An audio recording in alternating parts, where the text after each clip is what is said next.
almal, ek is so bly jy's terug hier by les nommer 16 en ek hoop jy's net so opgewonde soos ek, want vandag gaan ons die eerste keer 'n liedjie leer speel met die G of die Gansie druk.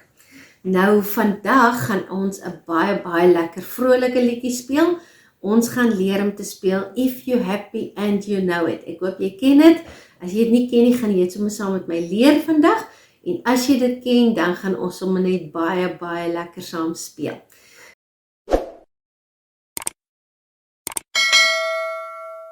Goed, so ons gaan, die drukke wat ons gaan gebruik is D, A en G. Nou ek hoop jy het jou G mooi geleer, ons gaan dit eers 'n bietjie stadiger doen, en dan gaan ons dit saam met die liedjie nou doen sonder om te stop. So kom ons kyk gou-gou, watter drukke gaan ons gebruik? Ons gaan D gebruik, D of tassie, en ons gaan A of apie, en ons gaan G of gansie gebruik. Goed, so dis die 3 drukke wat ons gaan gebruik. Kom ons begin vingertjies op D vir tassie, en dan gaan ons begin. If you happy and you know it, clap your dan A hands. If you happy and you know it, clap your D hands. Nou gaan ons na G toe.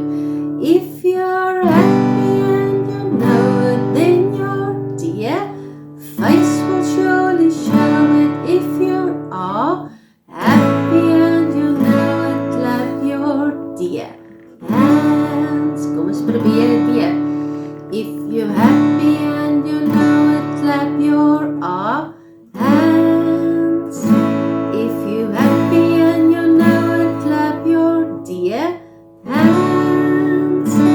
If you're G vir gansie, happy and you know it, then your D vir face will surely show it. If you're happy and you know it, clap your D hands.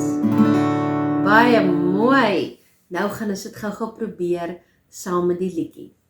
Goed, vingertjies op D. If you happy